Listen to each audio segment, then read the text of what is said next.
Now, the National Assembly member for Fonyi Councillor has warned that if the armed forces of the Gambia do nothing about alleged border incursions by Senegalese troops attacking villages and farmlands in the Fonyi from Casamas, there could be dire consequences. Honorable Almami Jiba spoke to us after what he alleged was the latest such attack less than a week ago. Yeah, thank you very much. These are Senegalese soldiers in the other side of the Casamas border. Okay. It happened on Friday, 1600 hours in the afternoon, where women of Kanilai and some of the elderly within the border corridor of Kanilai, they had heaps of charcoal that they had already prepared, and others were in the process of, trying to burn to be able to process charcoal. So around 1600 hours on Friday, Senegalese soldiers came from Senegal-Casamas border to Kanilai, intruded into the Gambian territory, and met a young boy in the farm of his father. The father's name is called Ama Jame. So they introduced themselves that we are Senegalese soldiers. We came around here. Who is the owner of this farmland? The boy answered that the farmland is owned by my father. I am just trying to do the rearing. So they told the boy that, can you go and call your father? So the boy ran home, less than 2 meters. He called his father and came. So they started interrogating his father that, number one, who had authorized you to farm in this farmland? So the father told him that since pre-colonial era, our ancestors are the owner of these farms. Here is the Gambia. This side where we also farm is also Casamas. But we've been farming for years since our ancestors. So they told him that they look at permission from us to farm here. He said, since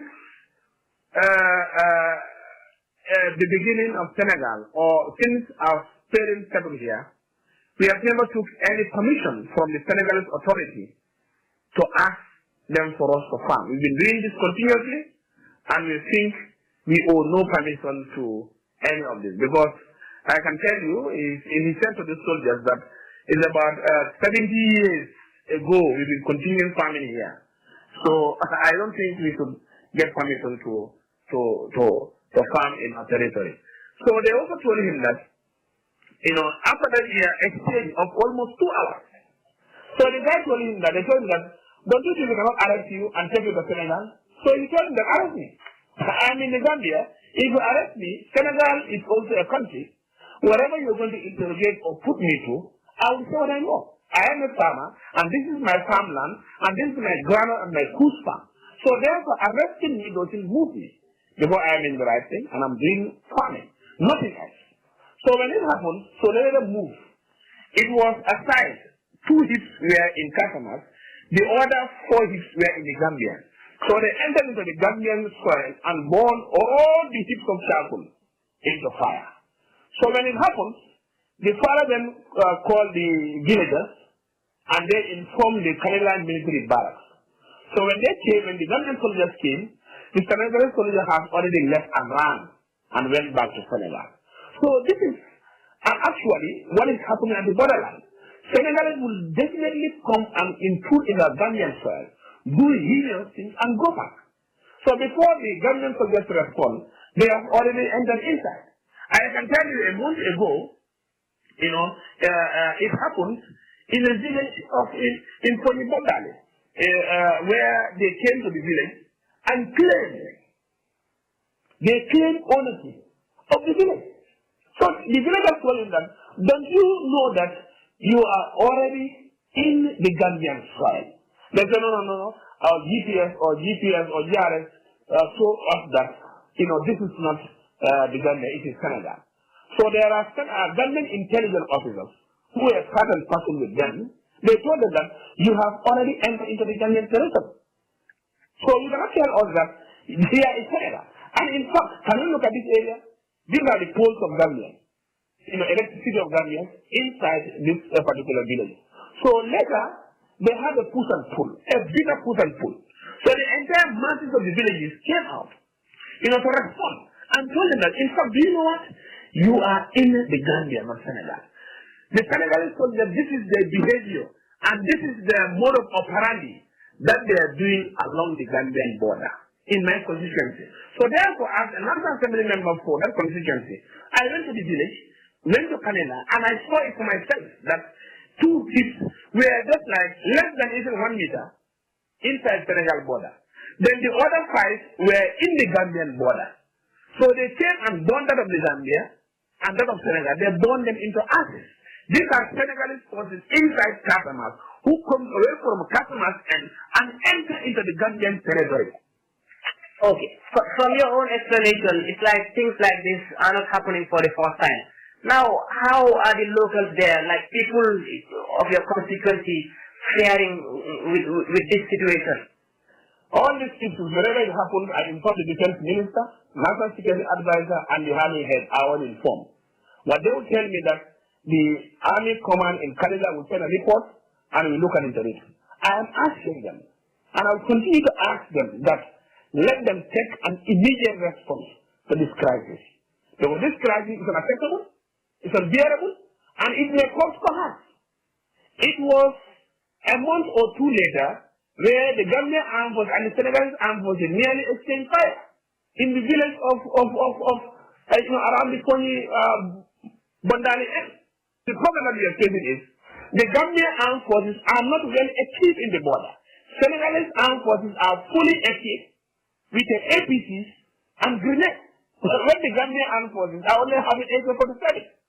So the government, the Senegalese government doesn't even see that we even have security forces along the borderline. Because what they saw is we are more powerful than them, we have more weaponry, we are more equipped than them, so therefore we can come and intimidate them and go back to the Gambia, and go back to Canada. So this is something that we are in a ticking bomb. We are in an alarming bomb. And it's only the government authorities, through the president, the head of state, the commander-in-chief of the Gambian Armed Forces, the defense minister, and the CDS, to make sure that this is ironed out. Because I believe that any armed forces that is ready to protect its territorial integrity would not leave no stone unturned for Senegalese soldiers to leave Senegal and enter into the government territory. Not once, not twice, not 3 times. It has been happening in Foni. It happened in Alakunda 2 months ago. It happened in Kanilai last Friday. It happened in Balen, 6 months ago. It has been happening. So therefore, the Senegalese being pity that Gambian soldiers are not equipped, Gambian soldiers are demoralized. They can come with their AK-47 and act for it. They can send their APCs and their bullets and their armor cars to intimidate Gambian soldiers. And I have all videos. I have pictures. Whatever I'm saying, all this evidence are available with me as a National Assembly member. And I can tell you a thing is that from the length and breadth from Kalaki down to where Foni ends in Bullock, all areas are shown with full demarcations of text between the Gambia and Senegal as a border region. So it means the Senegalese are just making haywire misunderstandings because the border government is quiet. With all the humiliations and ill issues and steps that are landing in Foni, discomfortness, lack of school-going children, the government is comfortable. We are condemning totality, and this act must stop, and it must stop now. Or else, we will take a position as the people of Foni, and that will be determined by the people of Foni. And that was the Honorable Almami Jiba, the National Assembly member for Foni Councillor. He spoke there to Esa Ba. And live on 92.1 on FM, www.wcr.gm. This is Coffee Time with me, Peter Gomez. Of course, these days we are also on YouTube. Courtesy of Bloomberg Africa, Global Properties, Wave, The Gambia Experience, Tough Africa Global, Easy Financial Services, U.S. Poultry and Egg and Export Council, and GAM Food Trading. Hello. If I own a business account with Trust Bank, how can I pay salaries to my employees to other banks? Kindly send us an instruction through your corporate officer, that's your relationship manager. Send the instruction through a hard copy and we will kindly process for you. It is easy, it is simple. We will need few information from you. Each customer's name, the BBAN, and the bank it needs to be sent to. The BBAN should be complete and it should be in 18 digits. Please kindly forward this and then it will be processed the same day and all the funds will be credited in other banks as well. Thank you.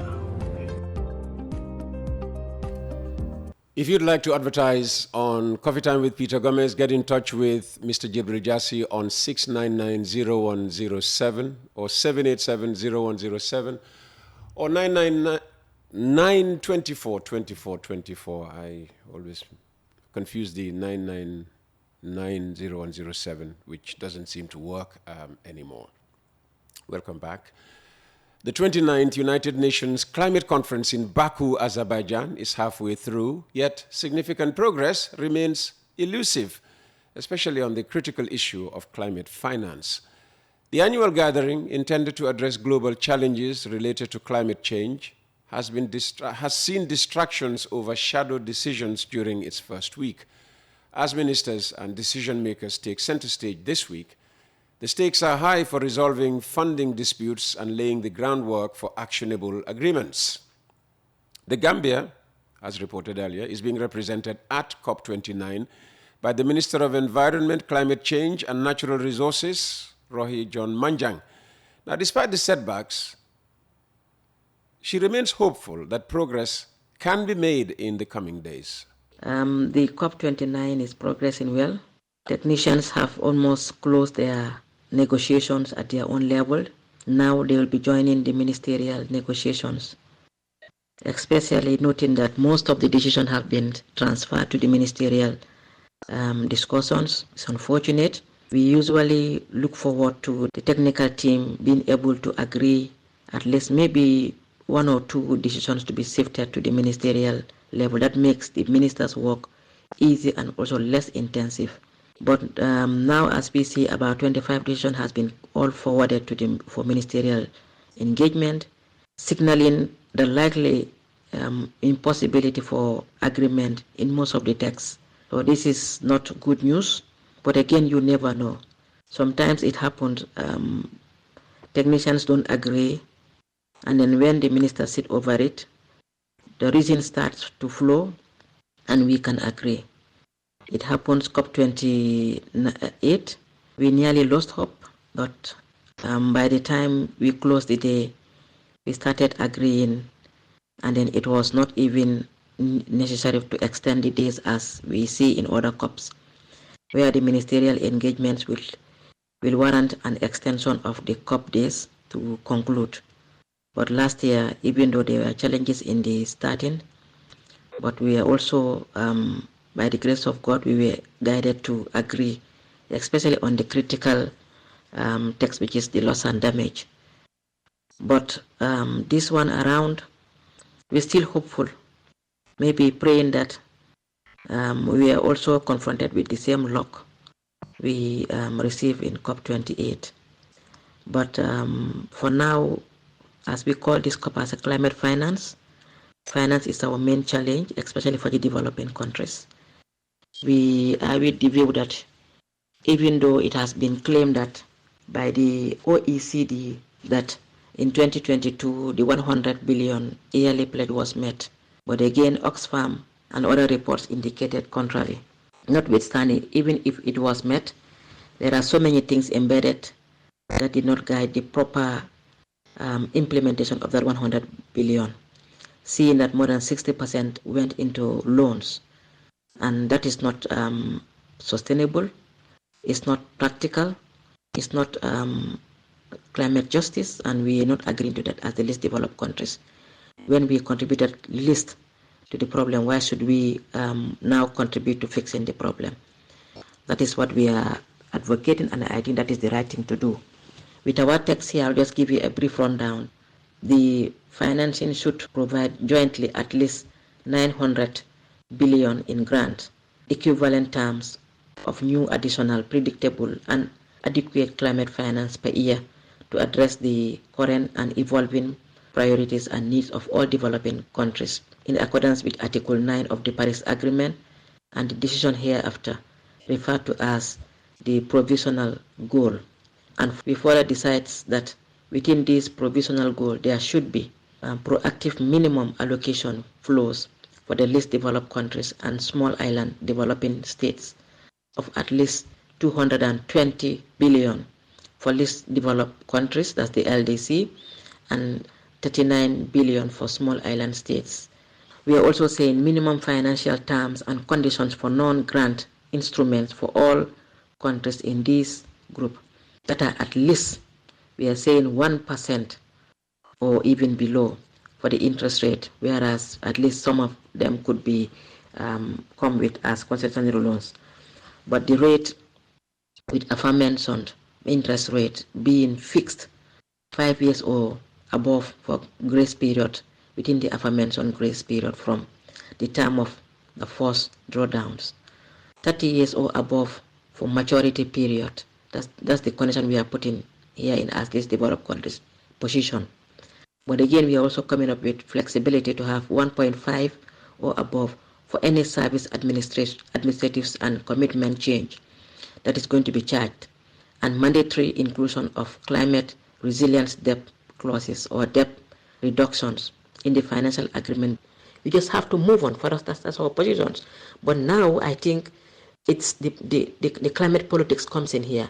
We agree on one hand, and the other hand now we try to see how best we can soften and also strategize to maneuver not to implement. This is what we have seen as African countries. And it's not just fair, it's not just professional, it's just diplomatic. And we have seen retreating from the statement of the president of Azerbaijan, who are the chair of COP29, clearly indicating, would I be right to mention it again, the climate, the political maneuvering in terms of saying one thing or doing one thing on the other hand, and the other time you come and want to advocate it silently. And this is what we are saying. We have to give it our best, knowing fully well that we have historic emitters who have destroyed and then also compromised the natural space that led to the impact of climate change that we are seeing. Of course, we are saying let them take the lead in providing the finance, and they can, but the willingness is what is lacking, and that is what we are pushing. We will continue putting our case forward using the agreement that we all bind to, that binds all of us together, that we all agreed and signed to, and then to make our case. And key among this is the Paris Agreement. And that was Mrs. Rohi John Manjang, the Gambia's Minister of Environment, Climate Change and Natural Resources.